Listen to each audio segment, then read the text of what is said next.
Hello students, in this video we are going to study or solve the remaining exercise for chapter number 7. The chapter name is Getting to Know Plants, class 6, subject science and CRT. So here let me start with the question number 7. Answer the following questions in short. These questions can be asked into 2 marks or 3 marks. So let me start with the first number. Draw the neat and label diagram of a herb. So this one shows the herb, or it can be also asked that draw neat and label diagram of a plant. So in that also you have to draw this. So this is the diagram of the herb or plant in which the different parts of the plant is shown to you. This one flower, then after leaf, stem and roots are shown to you. So this one you have to draw in your notebook. Then after next one is draw the neat diagram of a leaf and show its main parts. Write about each part in short. So here the diagram of leaf is shown to you and its parts are also shown to you. This one broad part is known as the lamina. This one middle one line is known as the midrib, and the smaller thin lines are known as the veins, and the part of the leaf by which it is connected to the branch is known as the petiole. So now let me see about its parts. So the main parts of a leaf are, the first one in that is petiole and lamina. So what is petiole? So the part of a leaf by which it is attached to the stem is known as the petiole. And the lamina, so the broad green part of the leaf is known as the lamina. Beside these two, a leaf also has veins and midrib. So this is all about leaf.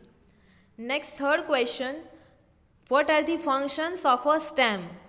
So the functions of a stems are as follow. In that first one is, it keeps the plant upright and provides support.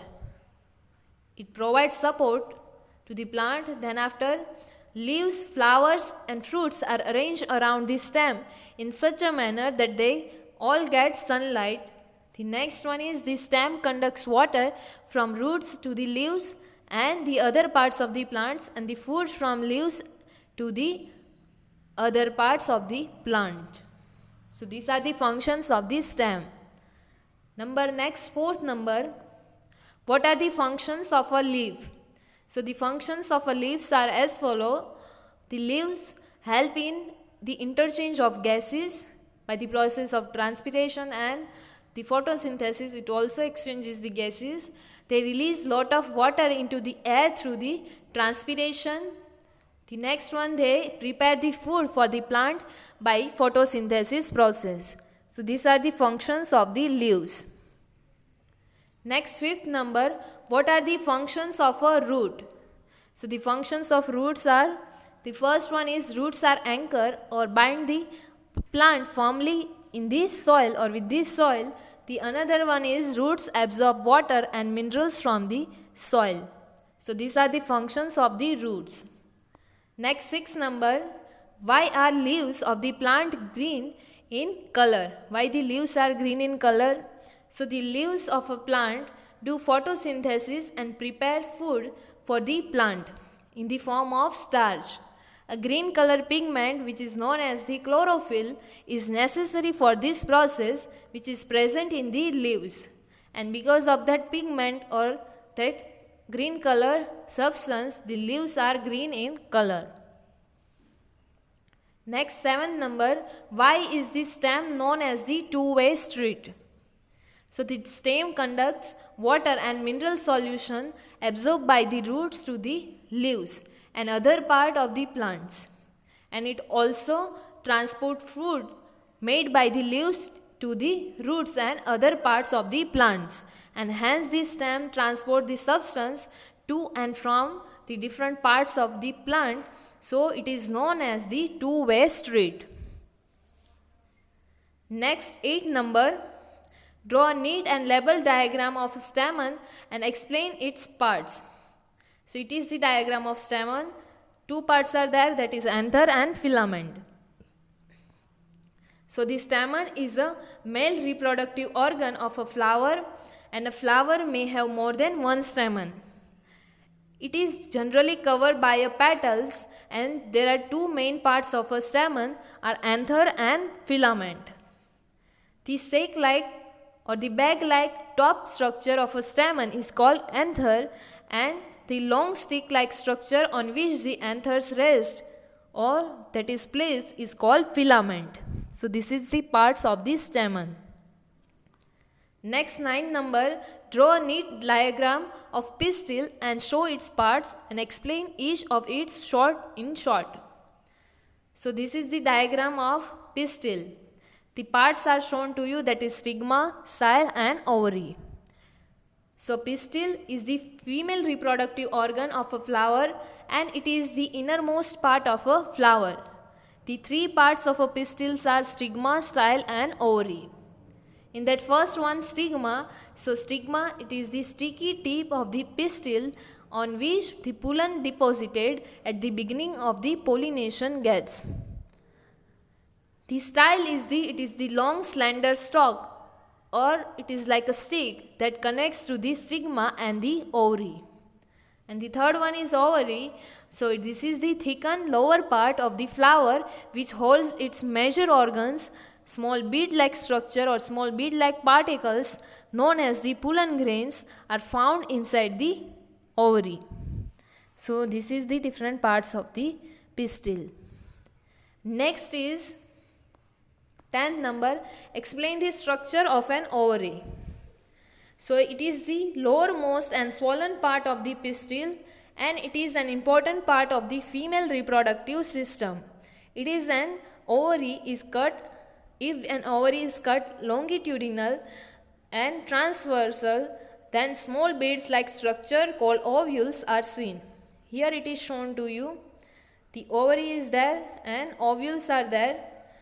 In the first one, this one is longitudinal cut and this one is transverse cut. In that you can see small bead like structure, so that is known as the ovules. So here this question gets over. Question number 7. This can be asked in 2 or 3 marks. Next is question number 8. Explain giving scientific reasons. In that first one is fine thread like projections come out from the stamen of bottle gourd, or you can say dudi. Why it is that? So the stem of bottle gourd plant is weak. It grows by the wrapping itself around some solid base, and hence fine threads like projections come out of the stem of bottle gourd plant to wrap itself around some other object. So that's why this kind of projection come out from the stem of this plant. Next is second number, we feel cool in the shade of a tree even at noon. Why we are feeling cool in the shade of the tree? So while in the shade of a tree, we escape from sunlight. We are saving ourselves from the sunlight. We are protecting ourselves from the sunlight. And the leaves of the tree give off water in the form of water vapor from the stomata on their leaves or from their surface. And as a result of that, the atmosphere near the tree remains cool, and we feel cool in the shade of the tree, because they are giving off or they are releasing the water vapor from the leaves. Next, third number, leaf is known as the kitchen of a plant. Why the leaf is known as the kitchen of the plant? So the photosynthesis takes place in the leaves with the help of a green pigment present in them, and they prepare food for the plant using water absorbed by roots and carbon dioxide from air in the presence of sunlight. The leaves produce its own food, or they make their own food by the process of photosynthesis, in which they take the help of green pigment which are present in the leaves, and from the air they are taking carbon dioxide, and from the ground they are taking water. And thus a leaf is responsible for producing food of the plant. So that's why leaf is called the kitchen of a plant. Next, fourth number, the water poured near the roots of the plant reaches all the parts of the plant. Why we are watering at the roots of the plant? So when water is poured near the root of a plant, they absorb the water and send it towards the stem. And this then after stem send this water to the leaves via veins, and hence it is said that the water poured near the roots of a plant reaches all the parts of the plant. As we are giving water to the roots, they absorb this water and they transport it to the stem, and stem transport it to the leaves and the other parts of the plants. So this is how water is transporting in the plant. So here our this question number 8 gets over. Next is question number 9. Give points of differences. In that first one is root and stem. So in root generally it grows under the soil, and stem generally it grows above the soil. Next one is root absorbs water and minerals, salts from the soil, and the stem transports the absorbed water and minerals from the roots to the leaves and different parts of the plants. So this is the difference between root and stem. Next, second number, herb and shrub. So first their height is given to you. So in herbs its height is less than 4 feet, and in shrub its height is 4 to 6 feet. In herb its stem is soft, green and tender. You can easily bend them. And in shrub its stem is thicker, stronger than the herb. And in herbs its lifespan is short, and in the shrubs its lifespan is more than herbs and shorter than trees. So this is the difference between herbs and shrubs. Next is taproot and fibrous root. So in taproot it has a main root and many branches, that is known as the lateral roots, arising from it. And in fibrous root it does not have any main root but has many thin small roots. In taproot it grows very deep in the soil, and in fibrous root it does not grow very deep in the soil. In the taproot, the dicot plants have the taproot system, and monocot plants have the fibrous root system.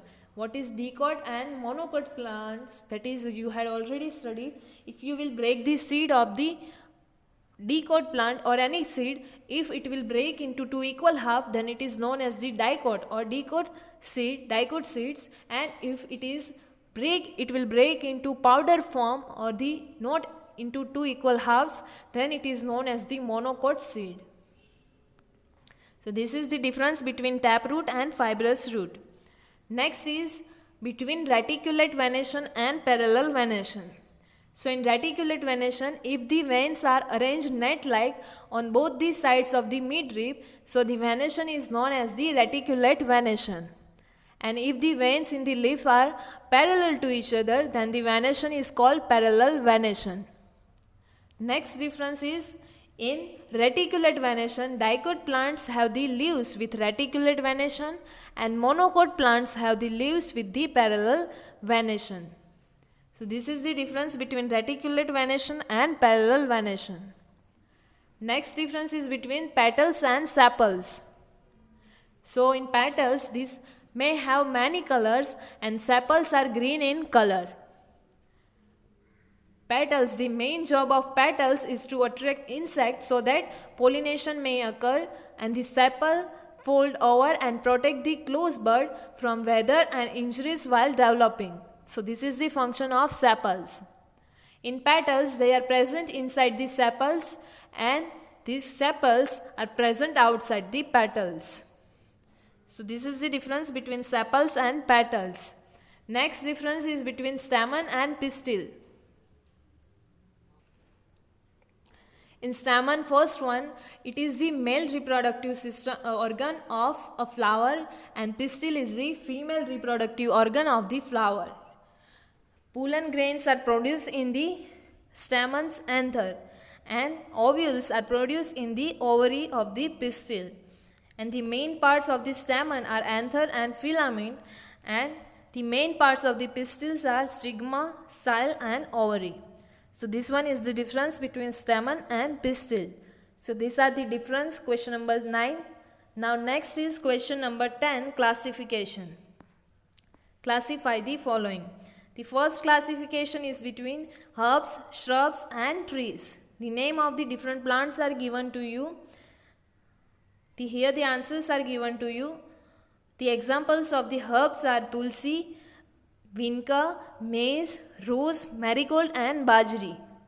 The examples of shrubs are China rose, guava, oleander or you can say curran, henna, pomegranate and custard apple. And the examples of tree are neem, banyan, mango, asopalao, axia and peepal. So these are the classification between herbs, shrubs and trees. Next classification is between taproot and fibrous root. The name of the different plants are given to you. Here the answer is given to you, plants with taproots and plants with fibrous root. So the plants which has the taproot system are mango, vinca, tulsi, banyan, neem and China rose. And the plants with the fibrous root systems are wheat, maize, bamboo, sugarcane, coconut and jowar. So this one is the classification. Next, third number classification is between plants with parallel venation and reticulate venation.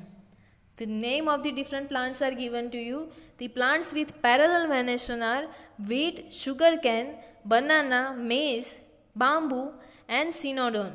This one is the one example of one type of grass. Next is plant with reticulate venation, that is tulsi, China rose, banyan tree, neem, mango and peepal. So here our classification question number 10 gets over. Next is question number 11, match the following. That first one is sepal. So with sepal, it protects the flower in budding stage. Next is petal, so it attracts the insects. Then after third number is stamen, so stamen produces pollen grains. And last one, fourth number is pistil, so it produces ovules in the ovary. So these are the answers for this matching. Here also the answers are given to you. You can check from here. So here our chapter number 7 gets over. In the next video we will see our next chapter, chapter number 8. Thank you.